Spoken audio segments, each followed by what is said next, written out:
Hello, my friends. Well, it has been a little while, and we are so excited to welcome you back to the first episode of 2026 for Voices in the Game. Hope you all had a wonderful holiday season and hope your 2026 is going fantastic so far. And I know we are going to have a fantastic episode coming up here with our guest on today's episode. He has done so many phenomenal things in the sportscasting industry, and of course, a lot more to come. He is a play-by-play announcer, a host, a reporter, an instructor, and you may know him as the co-host of the ACC Baseball Etc podcast on D1 Baseball. He is Mr. Daron Vaught. Daron, thank you so much for taking some time to chat with me, my friend. What's up, Colton? I'm glad to do it. Good to reconnect and to see you and have a chance to, rap a little bit about you live the freelance lifestyle too, right? So like this is our wheelhouse. We could probably go all night. I know. I was thinking the same thing, Darren, because I know we have a lot in common. So I'm very excited, and to hear your aspect on how you do things on a freelancer like myself. And I would love to get started, Darren, with your introduction. So, why did you want to become a sportscaster? And when did you decide this was a career that you wanted to choose?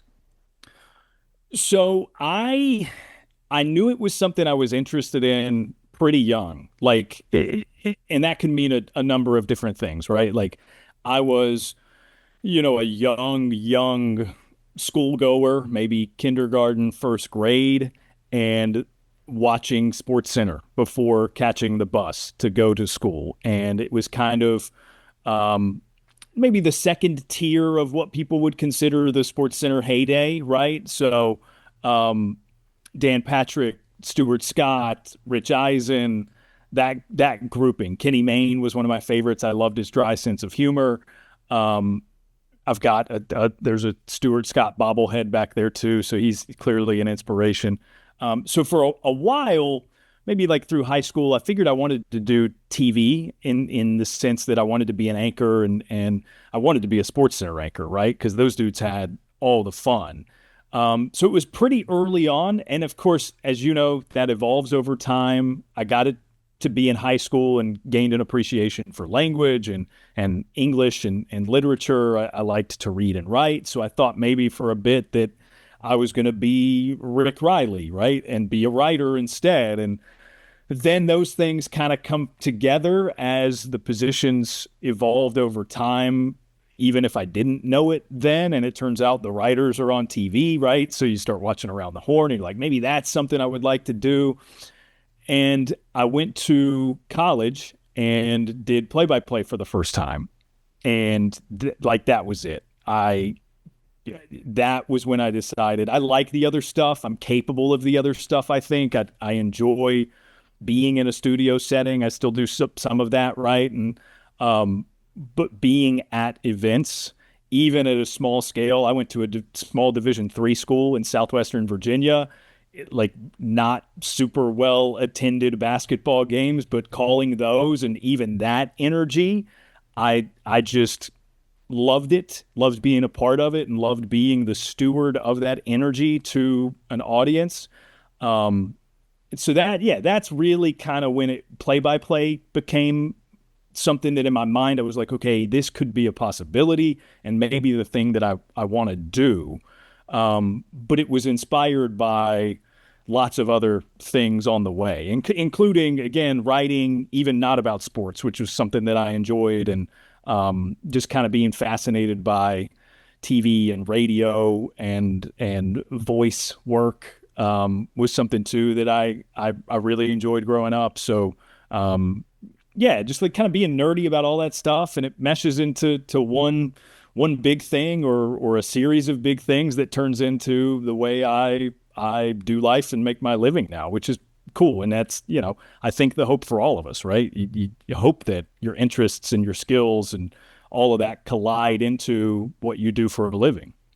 Do you remember what your first reaction was, Darren, when you did get asked to do play-by-play for the first time when you were at Emory and Henry? So my journey to Little Emory, Virginia, which is a place that I love, is interesting in that. So neither of my parents went to college.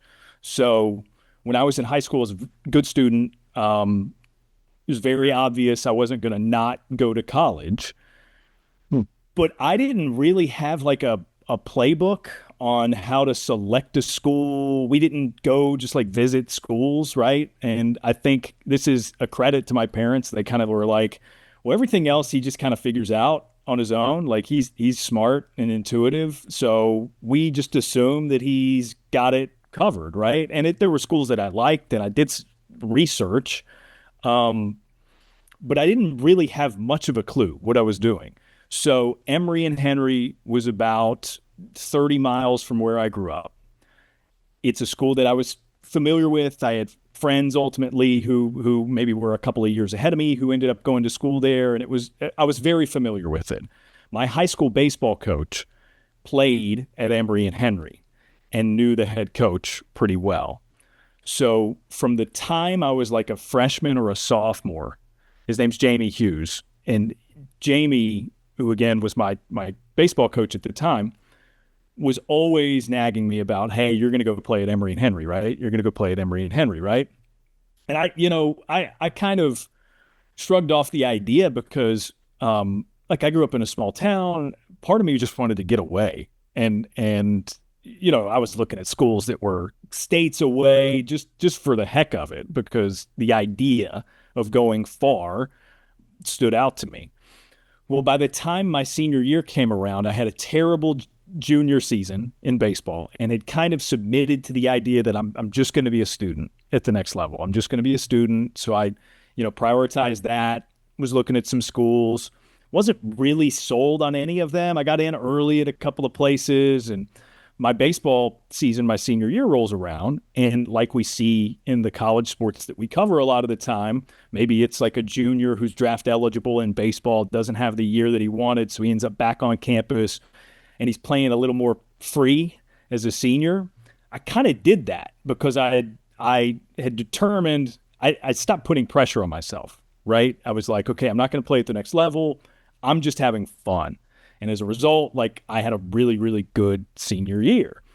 So my coach really tightened the clamps and was like, okay, now you got to consider going to Emory and Henry so that you can play. So Colton, it was this late in the cycle when I eventually agreed and we went to go visit and watch a baseball game. It was their senior day. So like I graduate high school in a month, maybe, right? And so we go, I had a great time, had a great conversation with, the head coach, one of the assistants, and I determined, okay, yeah, maybe we'll give this a shot. So I go home. They had this rolling admissions process where you could apply at any time. I found out within a week I got in and was like, okay, cool. Guess I'm going to go play baseball. But as a result, I didn't really have a firm grasp on like, does Emory and Henry have a journalism program? Do they have broadcast, elements? Do they have, student radio? Do they have, these are just things that, again, I was fairly ignorant and I just assumed schools had them. So all of this is to say, I lucked out and got to Emory and Henry and got hooked up with now a mentor and a friend of a long time, who was my academic advisor at the time and the chair of the communication department, Teresa Keller. And it turns out like they've got this, at the time, burgeoning student-run radio station, which got a huge wattage increase while I was there. They've got student television that airs on local access cable. So like I got to do so much is the end result right away. So as a freshman, I was in my academic planning meeting with her, and she was like, oh, I had a little bit of experience doing some, I like was a guest on local radio one time, and I did a shadowing thing at a TV station in Roanoke, Virginia, where I would go on weekends and just hang out with the weekend sports anchor. So I had that experience. They called it an internship. It really was shadowing because, again, I was a high schooler.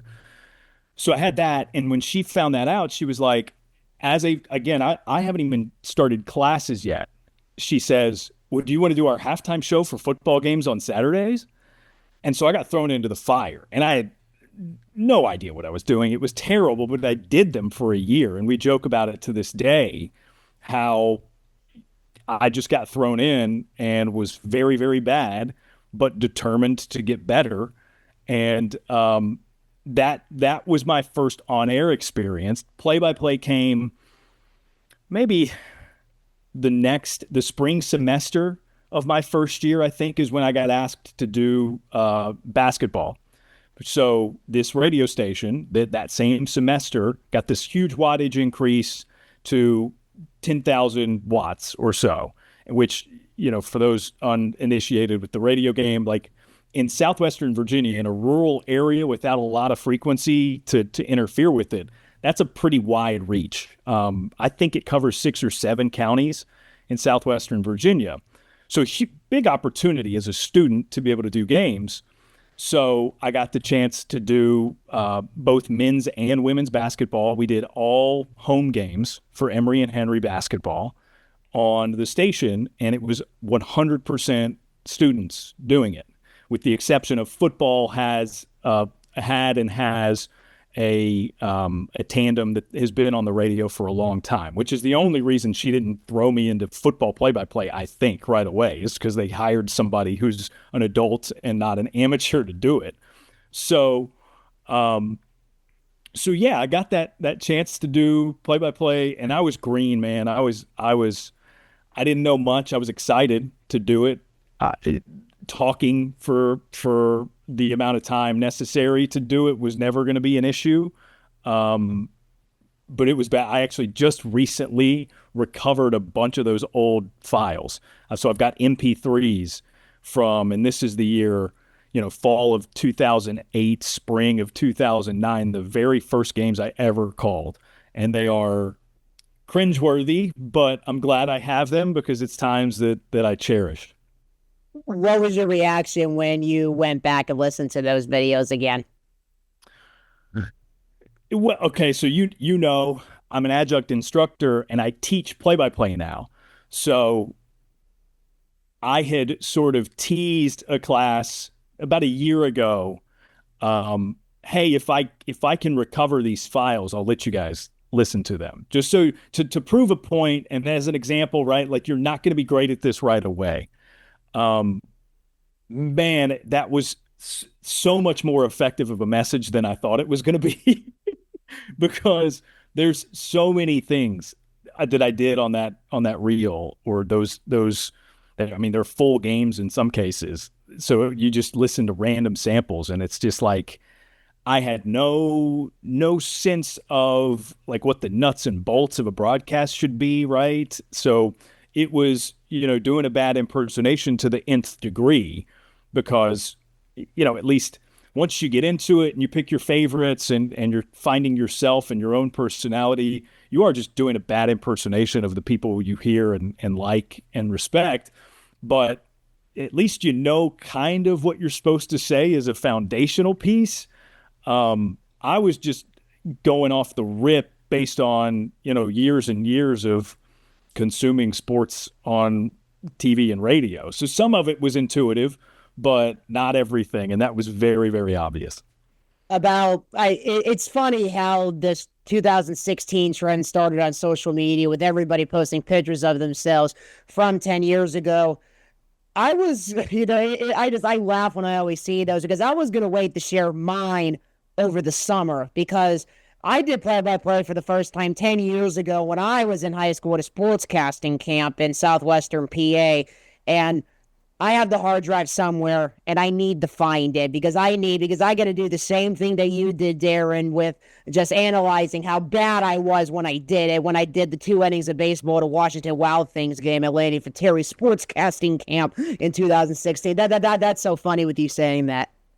Yeah, and with that being said, it is like a useful exercise. I think it's valuable in that like you and I are pumping out, I don't know what your number is, but it's like call it 100 to 150 events a year, right? Maybe more for you at the clip that you're going lately. But like it's a lot, right? And you get so inundated with the just doing it because especially if you're freelance, like since I've become freelance, it's like, okay, that's my money. That's like how I'm paying rent. Um, so you're just picking up, you're saying yes and picking up games and you do the game and then it's on to the next one.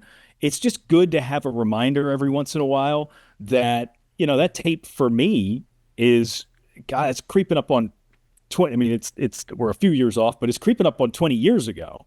You know what I mean? So like I've been at this a while since then, and it stands to reason that I'm better, but it's nice to hear it. It's nice to hear definitive proof that I am, and I've made the strides that I have. So yeah, like I think it's a useful exercise, and the fact that you have that from 10 years ago is probably just going to be more and more meaningful to you when we get to 20 years ago, 30 years ago, etc. Yeah, yeah, definitely, Darren. And I would like, to move on to how you got your start after you graduate, especially with play-by-play work. How was that life for you after you did graduate from Emory and Henry, and also went back to school, as well when you went to Elon? Yeah, so it's kind of part of the answer going back to school. I got out of undergrad and was kind of in get a job mode because, again, you got bills to pay. Um, there aren't a ton of full-time play-by-play jobs out there for a fresh out of college 22-year-old. So initially, I mean, you could call it almost like a 2-year stretch where I just kind of like took it off from play by play out of necessity. Again, like I thankfully am well versed in a lot of things, and that was the case then. And I just picked up some marketing and sales jobs in the meantime. But I got a year out of undergrad and really thought, okay, I need to bring more to the table when I go to a sports radio station or whatever, trying to get my first like sports media full time gig because I had the conversation. There was a cluster of ESPN radio stations in the Roanoke, Virginia area, which is where I lived out after undergrad. And I started doing sales for them. And I'd never done sales in my life, was not planning on becoming a salesperson at any point in my life. But that's what they had for me because they're not going to pay you for you to be on air unless they can make some money off of it, right? So I grew ever more frustrated with my inability to do sales. And after I think probably like 6 months, I requested this meeting with my boss, who was, I think, the director of sales was his title, and the CEO of this cluster of stations. And I wanted to pitch them on a radio show. And it was like, look, I'll do it one day a week. It is whatever. It's the afternoon drive with Daron Vaught or yada, yada, yada. And I really put a lot into this presentation, Colton. I thought I nailed it and knocked it out of the park. And I have no doubt that my presentation was good. But when I concluded it and was kind of like leaning in for what they thought about it, the ultimate sentiment was, well, why would we do that? You're just 22. Like you don't have anything to, there's life experience. And they made what are great points. Now I understand, right?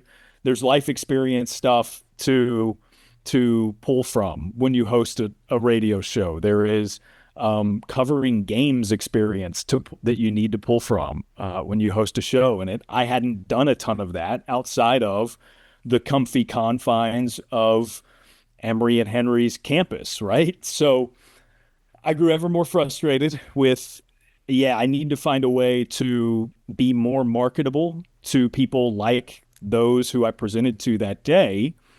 And I was learning quickly I was not a good salesperson. So it's like, okay, let's figure out some other things to do. So I went back to school, and this is how I end up at Elon. And I got my master's in interactive media from there, which is, the program was like a mishmash of stuff. It was social media marketing, web development. So I learned some HTML and CSS and JavaScript and things like that to develop a website. There was audio and video production. There was graphic design, all kinds of stuff. In addition to the theory that goes into the class as well, right? Which it's just at large, it is a communication program. So I got out of there and got a sales job. Business development is what they called it, because sales in some industries they have deemed to sound, cringy, and they don't want people to know you're selling to them necessarily. So business development and client services were my titles at this agency. But that's how I got to Durham. It was a small marketing agency in Durham. I was doing the biz dev job there and got a break to get back into play-by-play, which I desperately, desperately wanted. There's a small school in downtown Raleigh, North Carolina, called William Peace University. It's a Division III. They don't have football, so basketball, both men's and women's, is kind of their thing. They love it. And they've got this tiny little gym called the Herman Athletic Center that's a riot. And a guy named Claude Shields, who went to North Carolina and played on the JV team when it still existed for UNC, who's their head coach. So I got the chance to start doing their games. They had, like a little camera that pivoted, one camera stream. It goes back and forth on the floor. So I made the conscious decision to call it like radio. And doing the home games for men's and women's, that was 30 games a year. And I was thrilled to do it. They barely paid me anything. But like I coming from a Division III school, felt like genuinely I had an appreciation for the product that not everybody was going to have. Knowing that I had moved to this area in North Carolina where there were probably a lot of people like me now, calling a lot of Division I schools and things like that. So I that was really kind of like the first out of college, the first chance I got to regularly do play-by-play. And it was at another Division III school, but it was the reps that were necessary to then relay that into doing ACC Network Extra stuff. And that started small, but then expanded into the great big portion of what it is today. Did they ever play Emory and Henry at all, Daron? They have in other sports, but I never got to do an Emory William Peace game. Really? With Division III, with Raleigh and Roanoke kind of close to each other. That's hard to believe. They are just a few hours. But the other thing, too, is you got to think in North Carolina, there's a lot of schools similar that they could play. The D3s, they'll schedule D2s in the preseason as well. And I think this is still this way. They don't typically play as many non-conference games. You know what I mean? So like at William Peace, we did an exhibition before conference play at UNC Wilmington one time. There are so many Division I's in the area. Mm-hmm. I think a lot of the D3s and the D2s around kind of angle for that instead, because it's a shorter trip. It might be a lot stiffer competition, but theoretically your team's going to get better from it. So I think that was probably a hindrance. But yeah, I would have loved to have done an Emory and Henry versus William Peace men's basketball game in particular. Obviously the women would have been fun too, but no, since then Emory and Henry has jumped to Division II. So I don't know how likely that even is now. Yeah. Definitely, Daron. And, I couldn't help but notice, with one of the questions that I had, I couldn't help but notice, when you did go to Elon. So there's a connection with Elon to one of the big things that has gone on in the sports world this year, and that is one of the former stops of Curt Cignetti. And I have a sort of a connection with Cignetti as well. So before Elon, for anyone who doesn't know, Cignetti went back home after leaving Nick Saban's staff in Tuscaloosa to take over the program that his dad built at the Indiana University of Pennsylvania, IUP. My brother went to IUP, and I only live about 35 minutes away from the campus, so I was pulling from Cignetti from the start when he made the jump from Harrisonburg off to Bloomington. And when he had his speech when he won the national championship, talking about when he was waxing the staff tables at IUP, and he gave the phrase, if you just put your head down and if you work, great things will happen to you. That really did speak to me as someone, like you and me, freelancing. And, there can be some frustrations with freelancing. And I was curious, Daron, how were you able to deal with those frustrations, like you said, when you were starting out and those play-by-play opportunities didn't come right away? Um, I mean, eventually, right? Like you sitting there and being frustrated doesn't do you any good, right? So I sat around frustrated long enough to figure that out and then decided to try to act on it. And again, that was the motivation for the foray back into school to get my master's. And that ultimately was why I also like, and again, get a job mode, have a job mode. I understood that if I could, live comfortably, and again, you need a job to do that, even if it's not the one that you ideally want, you're going to free yourself up in ways that, yeah, your time isn't necessarily as free, but you free yourself up in ways that enable you to say yes to a Division III school offering you 30 games a year. And, maybe they pay you $25 a game or whatever. Now that's a non-starter. I'm not doing games for $25, but like at the time, again, I had a full-time job, and it was a good one. And I justified that by getting my master's and going to grad school. I mean, that was a direct jump from grad school to that job. That was the reason I had that job. My supervisor in that job was an Elon grad, which is part of the reason why I got it, I'm pretty sure. So yeah, no, I mean, I think the frustrations are inevitable and they change as time goes on. So those frustrations then were a little bit different than, the frustrations I was having 4 years ago, 5 years ago. Um, you just like staying in it, I think, is probably a theme for me, just like sticking with it. And there's a version of that that is, okay, go do this marketing and sales job full time so you can do this on the side. A version of that is I left that job eventually and took a $19,000 pay cut to get into sports media full time when I got asked if I was interested in producing a sports talk radio show based in Raleigh, syndicated statewide in North Carolina. That I owe a lot to that experience. And it's not hosting, it's not play-by-play. It was, okay, you are the producer of a syndicated show. You are booking guests. You are forging relationships with the people at all of these ACC schools and all of these NC State universities that that are impactful in the sports world, right? So like an App State, like an East Carolina, Campbell University, like in addition to the ACCs, right? Those are the relationships I was building. And it was, you get to go to ACC media days and meet coaches and administrators. And like that did so much for me from a play-by-play standpoint. The experience and the reps, yes, absolutely. You got to get those too. But the reason I've had doors open is, one, because I have proven myself capable of doing the job, and that's the reps, right? The second leg of that, Colton, is creating, we know in sports the words incidental contact. It's a phrase that you hear in football.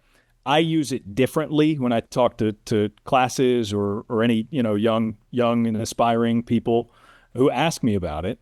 You got to create incidental contact with people.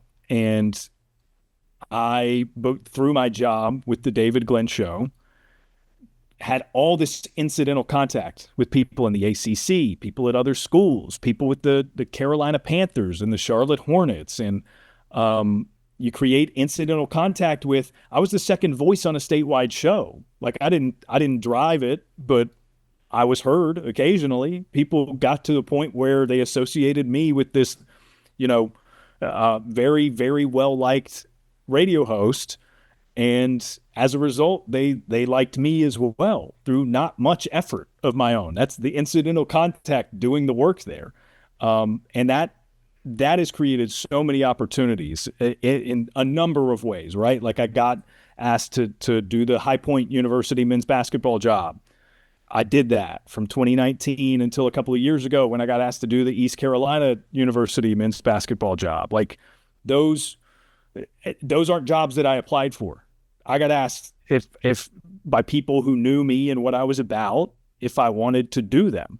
So in a world, this sports broadcasting world, where a lot of the time it's not an open position sort of thing. It's not widely publicized. Like I've gotten a lot of gigs from just people knowing me. And that's the other thing too. Like you hear all the time, and I talk to students, they're insistent that, oh, it's about who you know. And I'm just like, no. They got to know you. You can know all the people you want, but they got to know you. Does that make sense? Right? Like you got to make an impression on them to the point where they think of you when these opportunities come. You can know anybody. You can know all the people in the world. And if you go up to most people and introduce yourself, they're going to be gracious. They're going to say, hello, nice to meet you. But are you going to leave an impression? So your question was about the frustrations. Those exist. I think I sort of answered it, but also that's how you combat it is just kind of like staying with it and having a good plan and being smart about it. And, being hopeful, being optimistic, that's helped me a lot too, I bet. How were you able to sell yourself, Daron, that led, of course, to all of the Division I opportunities that you were able to get when you first started out calling games at the D1 level and, of course, just been able to grow on it? Well, with the very first one, this was I used the William Peace experience and the audio from that to justify, okay, I'm going to reach out to the ACC schools, right? And I really think I got in the door there just through persistence and bugging them enough.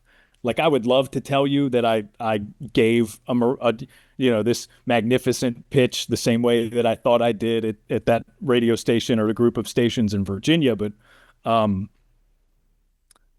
they say the best availability is ability, or the best ability is availability. I got that backwards.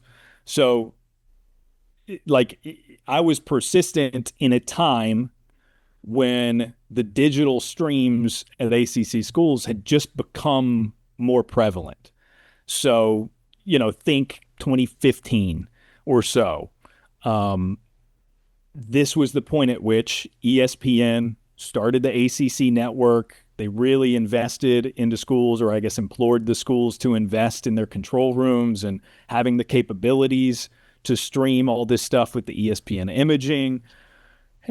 And now, if you talk to, the ACC network directors who are employed by those schools, they've got a hierarchy of the play-by-play people that they like to use for whatever sports. There's a system in place. I kind of lucked out in that I was coming around at a time where the schools didn't quite have that system in place yet. So I was able to get a game here or there. And, you do one game and you do it well. Chances are it's going to turn into a second game. Might be right away, might be a year from then, whatever. And that's kind of how it happened. So it started with persistence. And then I think it continued because I did a good job and was a pleasant person to work with. And that, that's how it just sort of snowballs into more and more. Yeah, and all that hard work has, of course, led you to so many terrific opportunities over the years, including calling regionals for women's gymnastics and men's soccer in the ACC, and also just wrestling and track and field. But I think, all that came full circle, it seemed, for you last year when you were able to be a part of the ESPN Little League coverage. So Knowing you, of course, being a baseball guy, how was that like for you when you got the message that you were going to be doing it? Just take us through, that experience. 'Cause I'm sure it was a blast. Yeah, it's funny how these things come at certain times. So a huge part of my baseball background is USA Baseball. And I've worked with the organization since, I believe, 2015 or 2016. The capacity in which I work with them kind of varies year to year. Um, so I started doing games with them, and it was like a 12U tournament they were hosting, and they were streaming the championship game, and they needed somebody to call that game. Okay, cool. Sign me up. Like we did the little fold out table at the side of a chain link fence. You've got your awning, your little pop up awning over top of you, and it's not glamorous, but it was work, right?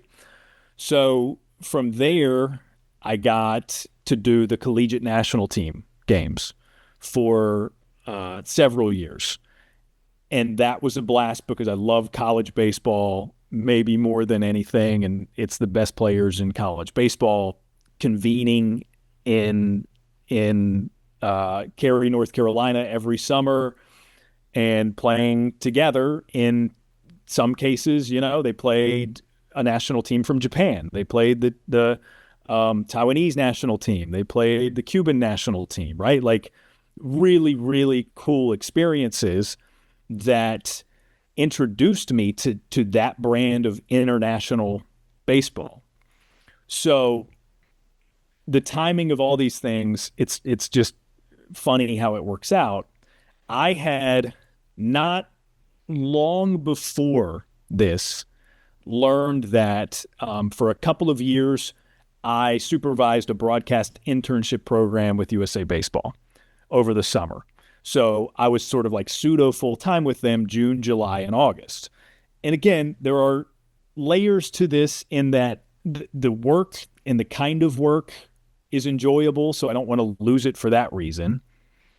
But also, like, it was a relatively sizey contract. And as a freelancer who does this full time, it was like, man, what am I going to do to sort of one-to-one replace that or piecemeal it and make up that money? So I was at a loss. I wasn't 100% sure what I was going to do.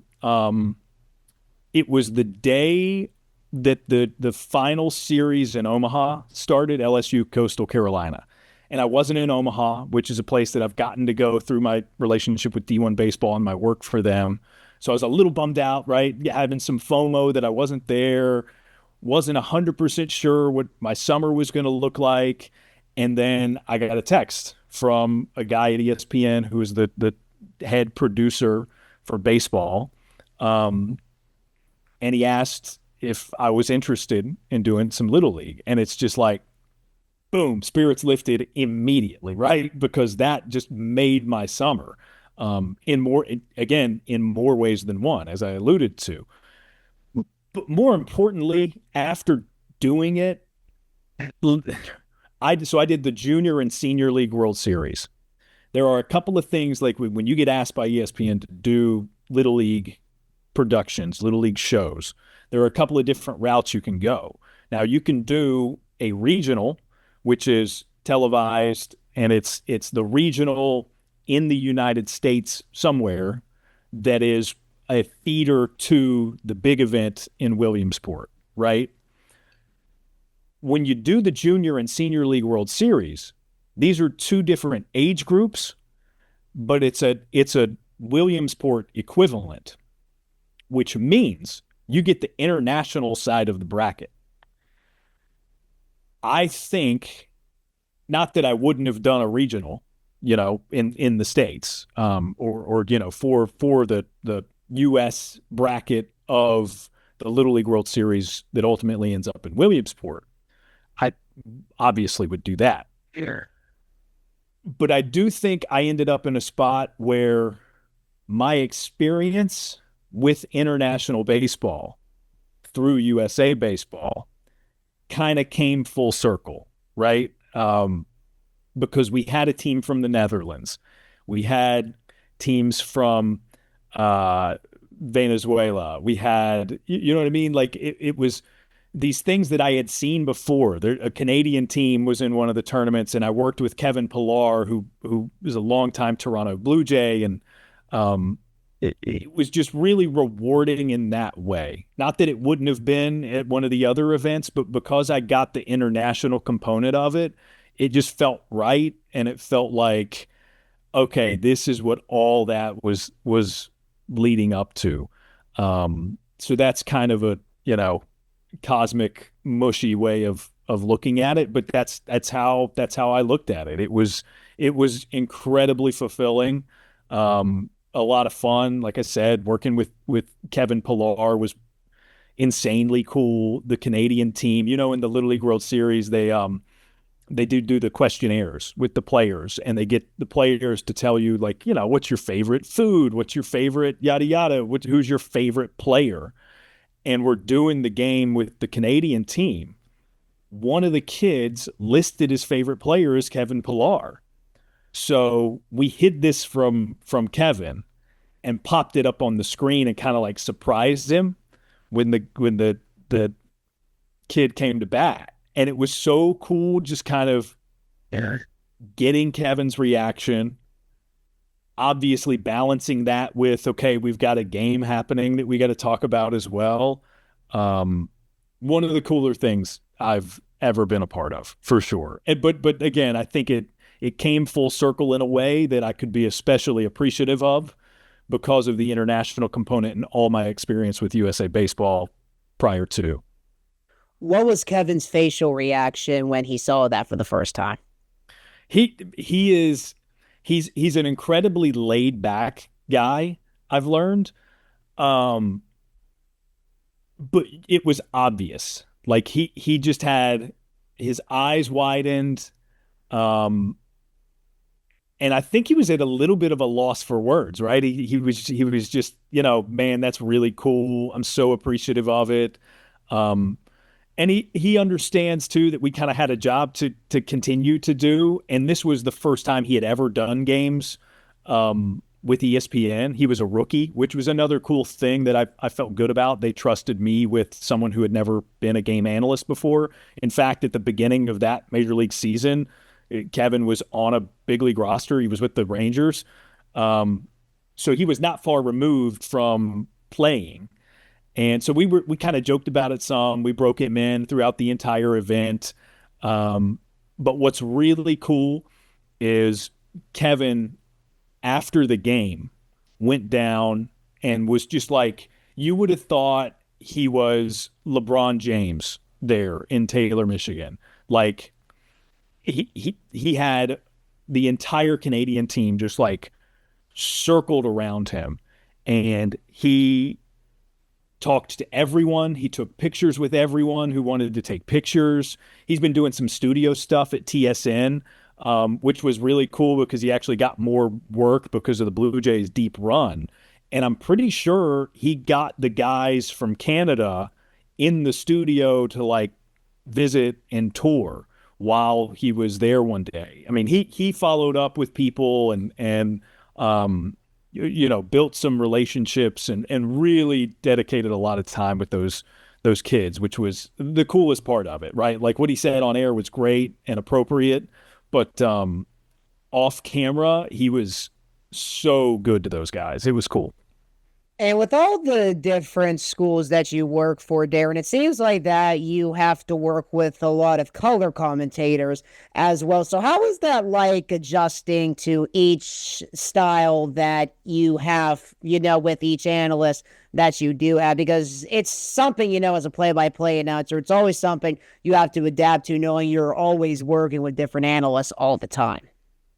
Yeah, I will say I think I've had less of that lately, just because my basketball schedule is mostly ECU, and I'm solo on those now. I used to work with a guy named Michael Perry, who was a former coach at ECU. So my first year at ECU, he was my analyst on the radio. Well, then they hired him back on the staff. So he's currently an assistant coach at East Carolina, and I do the game solo now, but he's still there, and it's awesome. So it's good to like still have him around, even though we don't have the chances to talk in an on air or off air capacity quite as much. So most of my basketball schedule is that. I do kind of bouncing around with the Olympic sports on ACC and X. You work with a lot of people because analysts in a lot of cases are sport specific. Not that I haven't worked with the same people for a football game as I did a basketball game once or twice, but for the most part, it's different people. Time obviously is important. The more you work with somebody, the more comfortable you're going to be. Sometimes, just as it is with any human to human relationship, sometimes it just clicks, right? Other times it doesn't, and it's a little bit more of a chore to kind of like, figure out what the mix is for you and this other person to put something out that's unique and enjoyable for an audience. But there's always something there. That's the argument that I would make, right? Like, no matter how well you mesh with a person or not, sometimes it's easier than others, but there's always something there that is like, okay, what can this dynamic provide? And finding that is the key. And the challenge that, frankly, I'm sure you're this way too. I enjoy it. Like I really do like working with new people. It's great to work with the people I work with a lot and love, and a lot of them have become really, really good friends for me. But I like to sort of the challenge of it. There's a challenge to it, but then there's this very human thing that is meeting a new person and having a built-in excuse to take an interest in this person and learn a lot about them, right? That you don't when you're just like out at a dinner party or whatever and you meet someone new, you don't necessarily have that same fixed situation where, if they don't want to get to know you, sure, okay, they don't have to. In this case, you kind of are forced to get to know the other person. So I like that because I like to get to know other people. So, yeah, it's enjoyable. It's an enjoyable part of doing as much as we do. Yeah, and you mentioned it briefly about one of the things that you do now is being the radio play-by-play announcer for East Carolina men's basketball. Do you have a favorite road arena that you had the chance to broadcast at during your time at ECU? Ooh, at ECU, we went to South Carolina. So I think that's Colonial. What is that? Colonial Life Arena. I don't remember the name of it, but it was cool. Like, you show up and there's a statue of Asia Wilson outside, which is incredible. And that was a cool one. I've got a few with High Point in the years prior to ECU. So we played at Michigan State one year. This was all in the same season, actually. We played at Michigan State, at Notre Dame, and at the time, Tubby Smith was the head coach at High Point. And we went to Kentucky and played at Rupp Arena. And they put his name up in the rafters as part of that trip. He had not been back since winning a national championship as their head coach in 1998. Another of the coolest experiences of my life. Because not only was I there for that, we went a couple of days early as a team. Because again, this whole thing was for Tubby. So we go, and it's me, our sports information director or athletic communications person with the team. There were a couple of others in the comms department, some media people with the university who were there.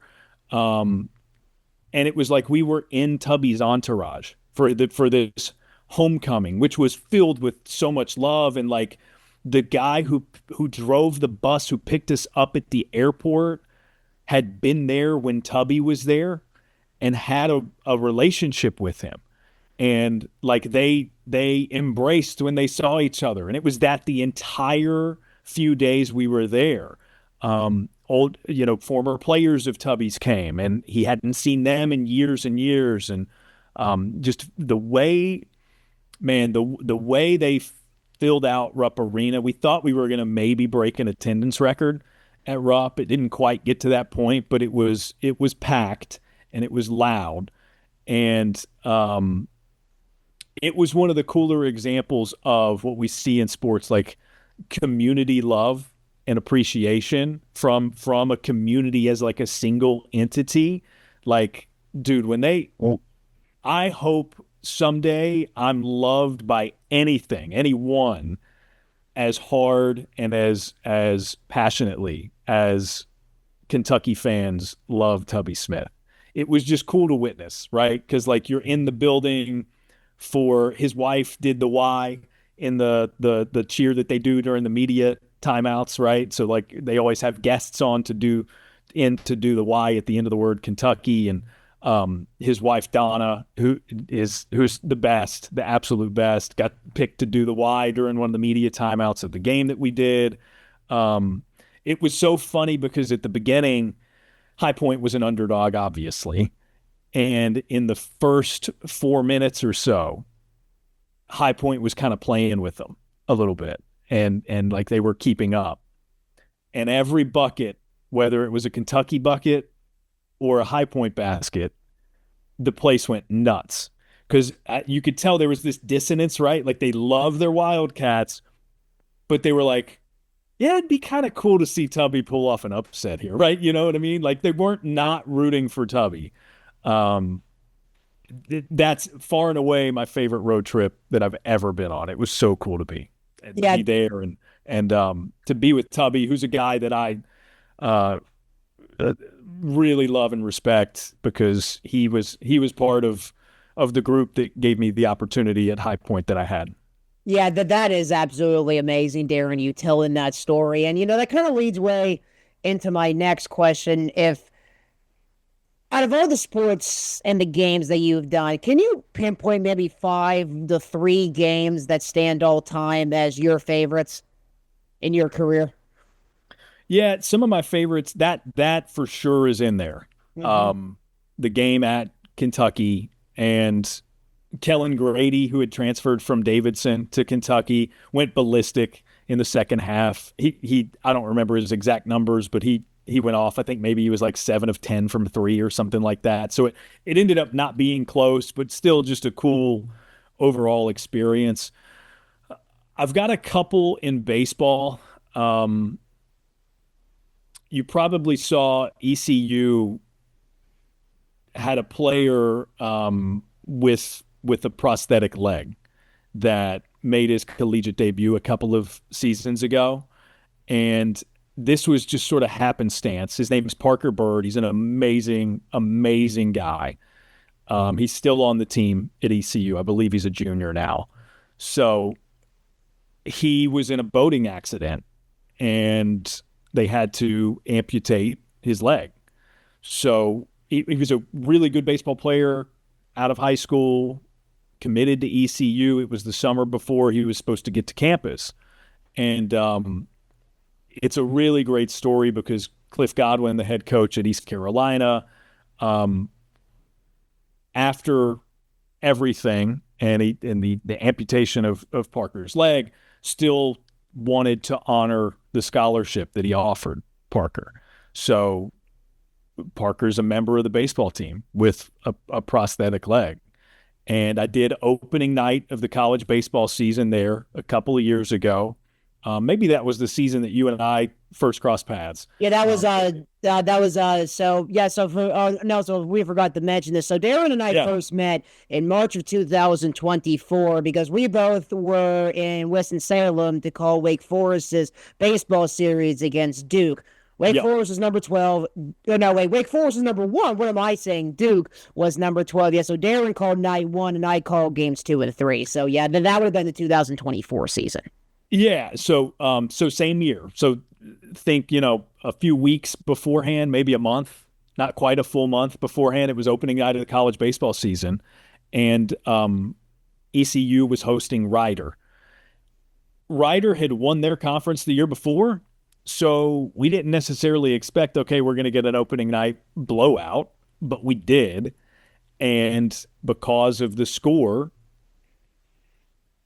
Coach Godwin allowed Parker Bird to pinch hit in the ninth inning. And it was emotional, man. Like it was really, really cool to be there. And it's one of those moments that, like, doing the job as the play-by-play, you almost get caught sort of being in awe of the moment. And I had to sort of like consciously snap myself out of it. So it was like, okay, you got to do the job, right? Like you got to do the job. So it's like, okay, tell the story effectively, paint the scenario of how we got here and why this is important. So the production crew did a phenomenal job. They had a little tombstone graphic of, sort of the timeline, boating accident, yada yada yada yada, and it's the timeline of the occurrences. And they gave me this great shot that starts at his feet. It's like the classic shot. You start at his feet in the batter's box and work your way up, but the catch is there's a prosthetic there. And like, it's obvious this dude is missing one of his legs. And so you just kind of set the scene, let people know why it's important. And then the first pitch comes in. And like, there was nothing else to say. Like Mike Mullis, the analyst, and I didn't really say it a lot more. But he drew a walk. And so you get to see this dude jog to first base to this huge ovation, and they sent in a pinch runner, and then you get to see him jog all the way back to the dugout, and the first one out there to greet him is his head coach, and they bear hug in this, again, super emotional moment. So that like, it was not a competitive baseball game. It was not the best game by any stretch that I've ever been a part of, or born witness to. But that's one of the cooler moments. Like, I'll never forget that. And it was, and I've told Parker this, like, it was an honor to just sort of like be the one to help tell that story when he made the history that he did. So that's one. There's a walk-off squeeze play between, it's game one, NC State and North Carolina, which is obviously a big rivalry in baseball. A Friday night, huge series because they're both typically pretty good. That was the case here as well. And Scott Forbes, the head coach at North Carolina, put on a squeeze play that kind of caught us all by surprise and walked it off in game one of that series. And that's one of the calls that I'm most proud of. In addition to just being an awesome game where, you get off the air and you're still, adrenaline is pumping, you're buzzing throughout the night. Like, it was one of those nights it was tough to sleep, right? It's like I probably didn't get to sleep until 3 a.m. because I was still riding high on that. And then maybe one more. So Vance Honeycutt was a player that made huge splashes to the greater public eye with his postseason play for North Carolina, right? He was part of the Chapel Thrill regional and super there, as Mike Monaco coined it.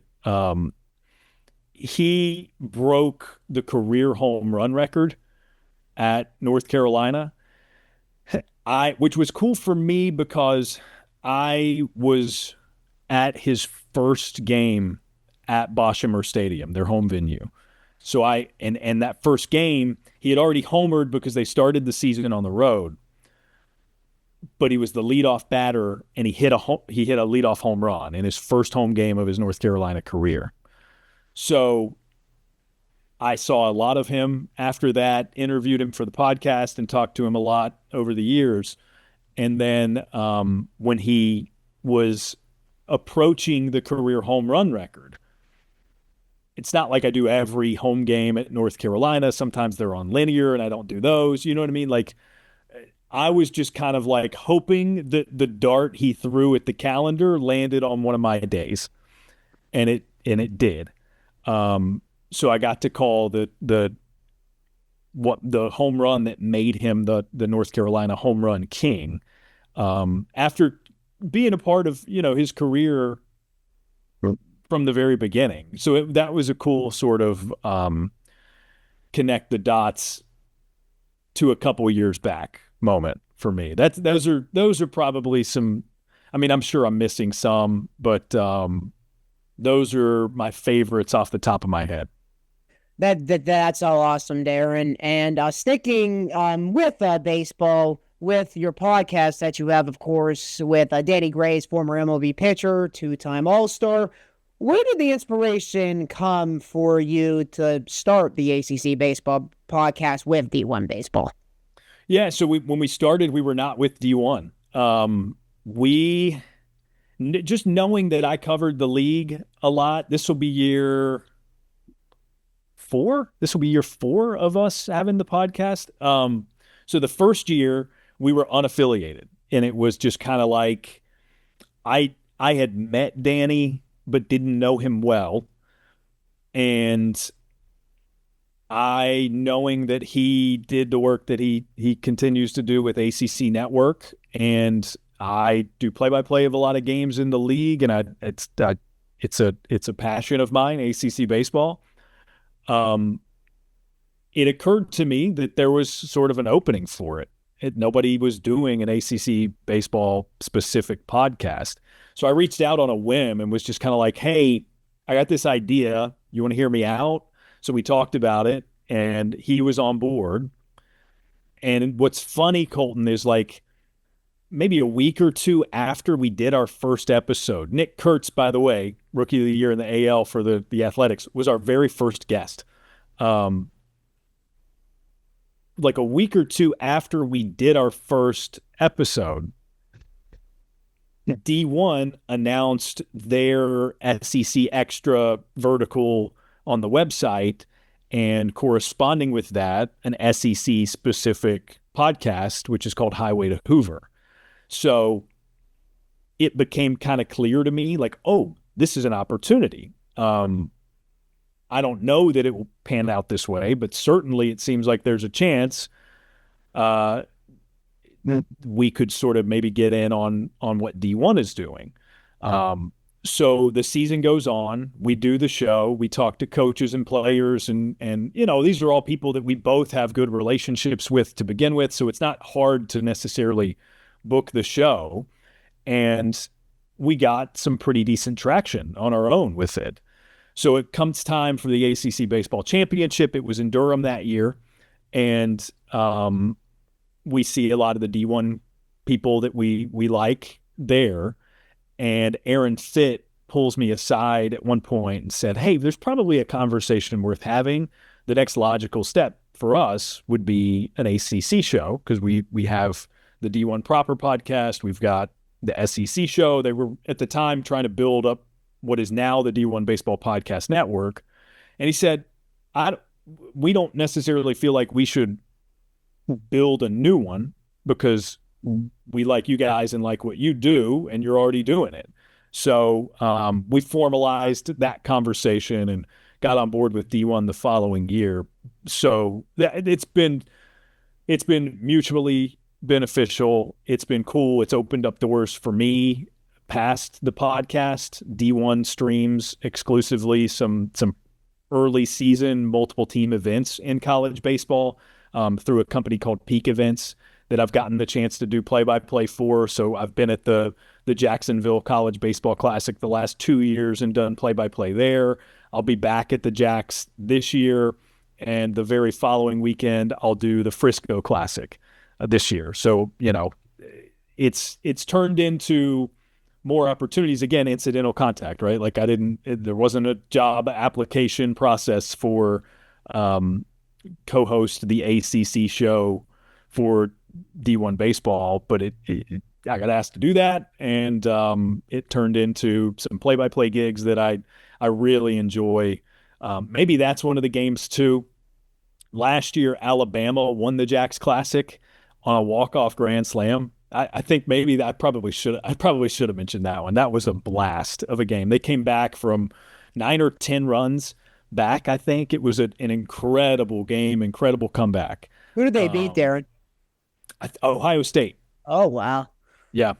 So just a wild game that concluded a weekend that was a lot of fun, which it always is, and I'm looking forward to it this year. Jacksonville's going to be a madhouse because LSU is playing in that event this year, and they travel no matter where you go. They will travel, so it'll be fun. It'll be a lot of fun this year. So yeah, no, I mean that's look, like we created ACC Baseball Etc kind of out of thin air, and created something that pretty quickly accumulated some value to the point where somebody wanted to pick it up. So I think that it's not directly aligned with some of the other examples I've given, but it's sort of an example of creating your own opportunities. And it's again, just another one that's worked out for me in ways that have involved, maybe a little bit of ingenuity, but some luck as well.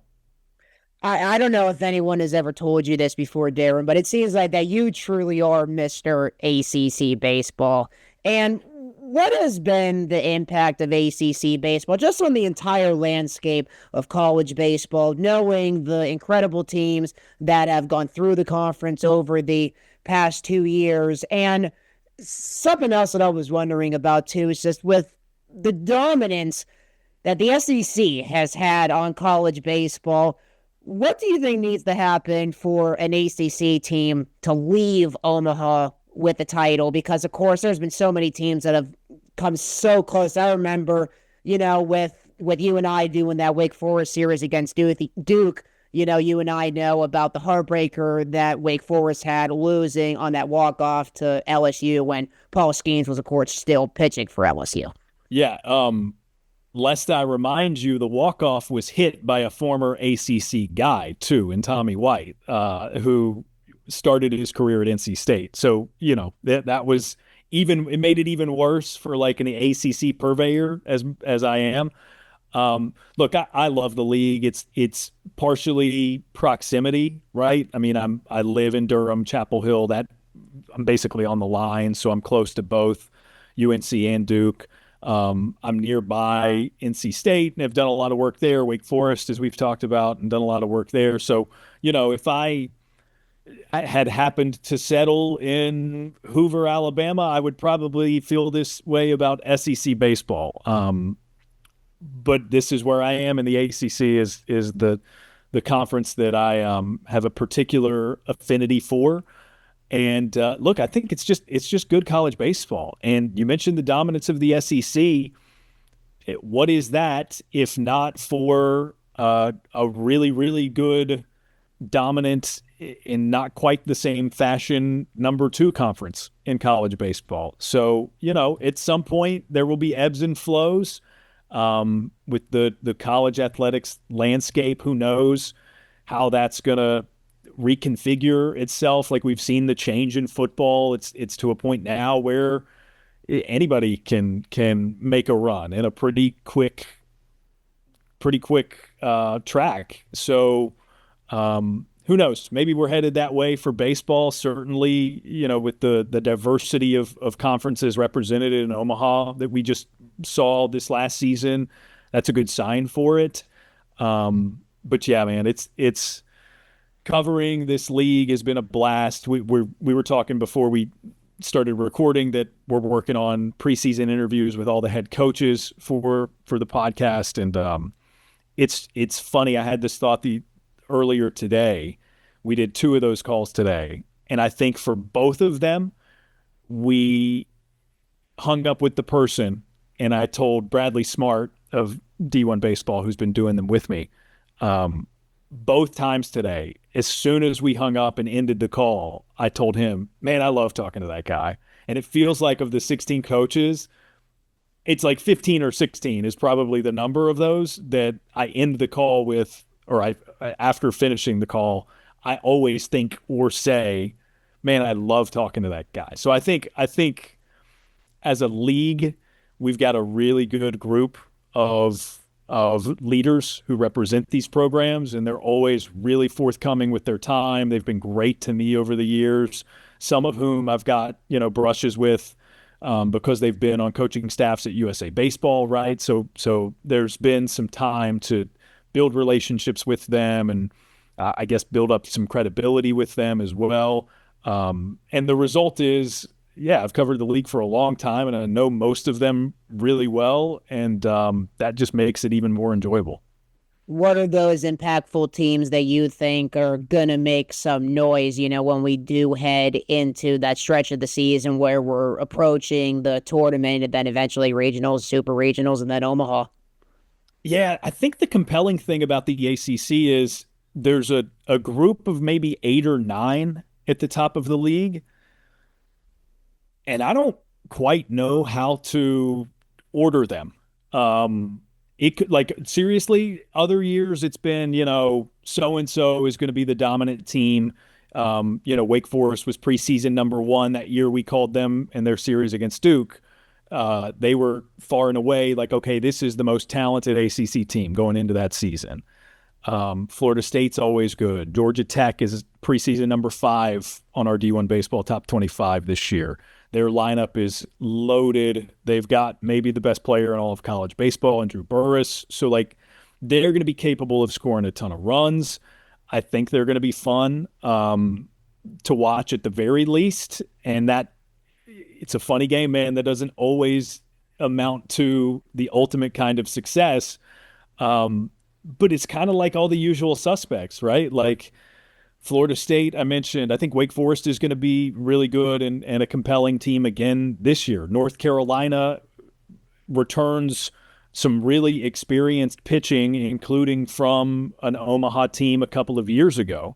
So it starts and ends with their pitching, but they're going to be really good, especially if they can put it together from an offensive perspective. NC State always seems to be in the mix. Clemson always seems to be in the mix.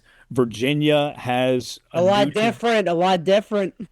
They have a new to them head coach, right? As you know, Chris Pollard from Duke, but he brought a lot of the Duke guys with him, and they were on the doorstep of Omaha last year and just lost out on that opportunity thanks to Murray State and the Cinderella run that they went on. So I think that's a team that is we talk on the show about who's Omaha capable. So I think Virginia's a team that's Omaha capable. It's fun, man. Like there's a lot of them and not a lot of obvious distinction between them from 1 through 8, 9, maybe 10 teams. Yeah, definitely, Daron. And then moving on to something else that you did mention a little bit before, but haven't had a chance to take a deep dive in, and that is, of course, with you teaching. So when did you decide that you wanted to teach, and help out those next generation of sportscasters that are coming up? I always had a feeling that I would want to teach, that it was going to be a scratch that I would want to itch, or an itch that I would want to scratch. I've done that a couple of times, swapping the words. Itch that I would want to scratch. I sort of happened onto an opportunity. So I mentioned earlier my Elon degree is in interactive media. North Carolina, when I moved, I had lived in Raleigh previously, and I moved to Chapel Hill. Right around that time, I got forwarded an email from someone from my program at Elon saying that UNC was looking for an adjunct instructor for a class called Foundations of Interactive Media. And at the time, again, I had some available time and was like, yeah, no, maybe that could be something that I could do for some more money and to fill a void. And it's something that I always thought I would be interested anyway. And so I reached out, and given my background and the degree, they were like, yeah, sure. It was not something I had used professionally in, I think, 7 or 8 years at the time.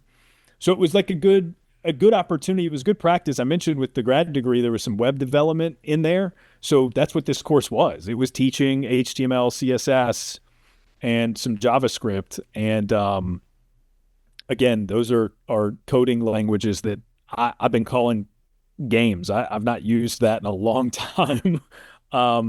So it was a good practice, a good exercise, just in reteaching myself something, not dissimilar to, like, I don't know, you see all the time people were like, oh yeah, I took piano lessons as a kid, and they sort of reteach themselves in adulthood to kind of rekindle this thing. It wasn't way off of that conceptually, but I had to relearn it so that I could teach it, which is a challenging thing, and a challenge that I appreciated in a lot of ways. So I did that for a year at North Carolina. I stayed with them and moved to a course called digital storytelling, which, for that, the capstone was essentially this: each student created a mini documentary, which was a really interesting experience. It was a little bit more in my wheelhouse, right, with some storytelling and that sort of thing. And I've dabbled in some film and that sort of stuff before. What was particularly interesting about that is, man, when I was in school and we did video projects, you had to check equipment out. Like, you had to buy, rent equipment for it. And on the required materials list for this course, it was, okay, if you have a smartphone, you don't have to rent equipment. Just like class materials, get a lav mic and a tripod off of Amazon, and we're going to shoot the whole thing and edit it on this puppy, which is, yeah, right. Like, it was wild to me that was a thing, but it was cool to see what the students produced, because this has been a few years now, but even then, a college freshman or sophomore or junior, even, like, they grew up with this as a thing. Like, they don't know the world any differently. So turns out they were pretty skilled at making content from their phones.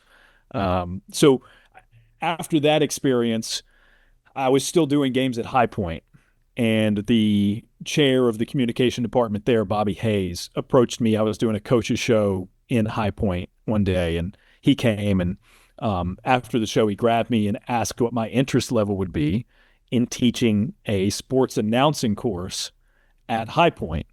So since then, I've done it every spring. This is toward the beginning of spring number 3, teaching sports announcing at High Point University, which has been so fun, because it's exactly what I do and the things that consume my mind on a day-to-day basis. So I get to nerd out and impart my nerdiness on 20 or so students every spring.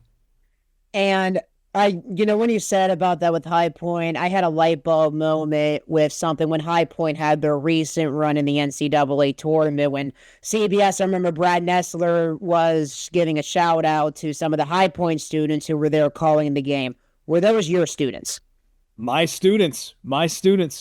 Griffin was in my class my first year, and then Jimmy was in my class my second year. So I was teaching Jimmy while the guys were in the midst of doing that and in the midst of that run. It was cool. It was cool to see, and they would ask me for advice on what they should do. And I remember it was a whole thing. They were again, it's ingenuity. Like, High Point, since I last did radio for their men's basketball team, they have nixed their radio deal. So, the opportunities there are ESPN Plus games for home games. They stream those. Otherwise, they allow students to do radio. And it's kind of it is what you make it sort of thing. So these guys, Jimmy and Griffin, were like, well, we want to go to the conference tournament.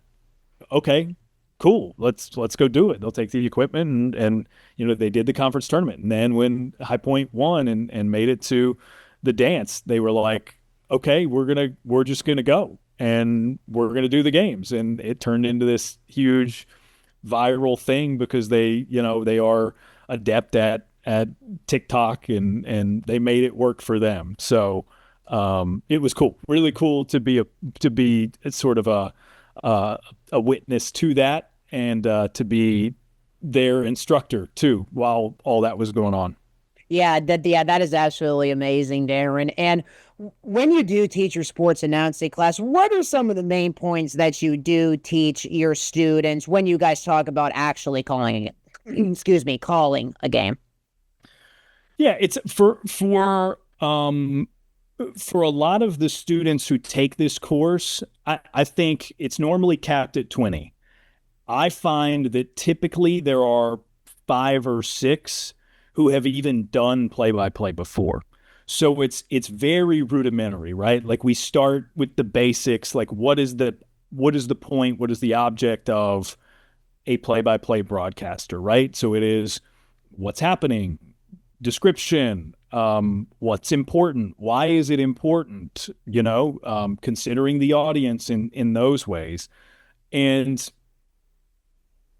honestly, like for a full semester with somebody who's never done it, that's the priority. And you kind of baby step it to you baby step it one piece at a time, right? Like it's learning how to do prep after you figure out, okay, what's the object of this job? What's the point of this role? And you step by step, it's like, okay, this is how to approach preparation for a game. So I want you to pick a game that act as if you are going to be on the call for this game and prepare some researched materials for it, right? That's an assignment. And you go step by step, and eventually we let them, there's a game on in the span of the week in between classes that you're going to be watching anyway. So build a chart, do your prep. We mentioned the ease of use of the phones. Open up the voice memo app, and you're sitting in your dorm room or your apartment, and you can do the play-by-play, right? So a lot of it is very, very down to the basics. And a lot of that afterward, it kind of depends on the development of the students, and maybe hopefully you get to a point where you can start adding on some of the stuff toward the end. And yeah, it's just the nuts and bolts, right? Because some of them want to do it for a living. Others are just doing it because they think it would be fun. I've had students take it because they want to improve their public speaking, and that's an element of it too, for sure. So yeah, it's been a lot of fun. It's been really cool to kind of get the perspectives of students who are in there for different reasons, because again, like it's a prerequisite in this comm program. Some of them don't want anything to do with sports broadcasting as a profession, but we find the best uses for it in ways that, like, that's what I like to try to do, is ensure them, like, look, you don't have to want to do this for a living to get something out of this class or to enjoy this class, right? So it's a fun course. Chances are, if you're taking it, you like sports, and it's an opportunity for you to get to talk about sports and talk about sports TV products, sports radio products, and get kind of nitty gritty in analyzing that portion of what you're probably already watching and consuming on a regular basis. And finally, one more question for you, Daron. So one of my favorite songs is My Way by Frank Sinatra. And one of my favorite quotes in the song is just, it goes, to think I did all that, may I say, not in a shy way, oh no, not me. I did it my way.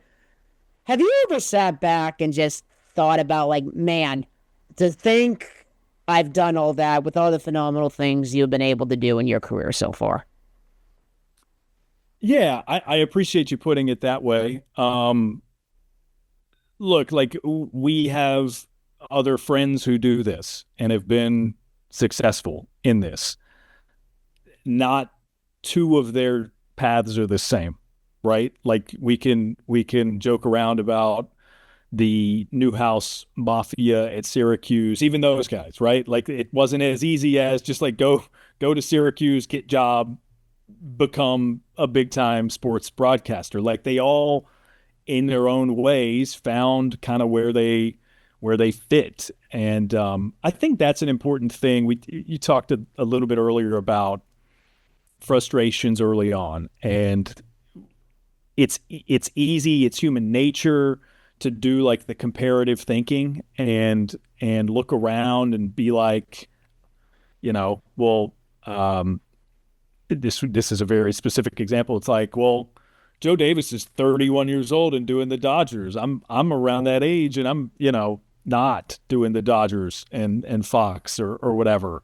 Um, I think it's important to have the perspective that like there's probably going to be a place for you, and it's about fit more than it's about ability in a lot of cases. And the hard truth of it is those biggest, best jobs, there are only but so many of them.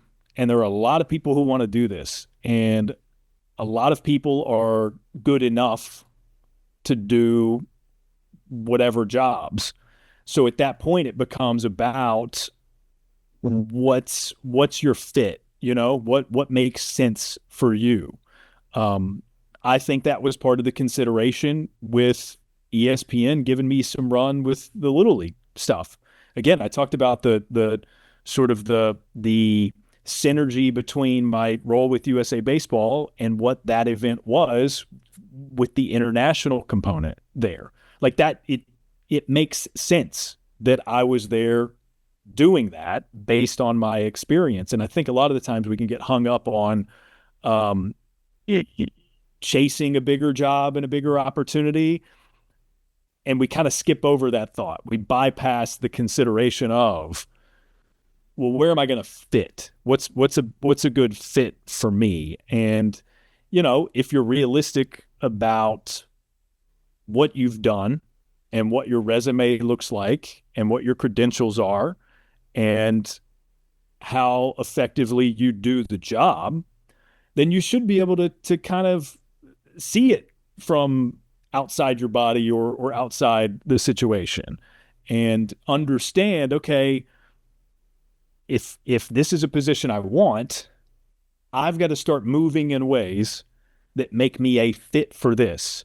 Or if I'm doing things I enjoy, but I'm angry that I didn't get this job, oh, okay, well, that's in a completely different sport for, a network that maybe that just doesn't make sense for various reasons, right? Like I think, and this is coming from experience. I'm not saying I've never done the comparative thinking thing. It's human nature.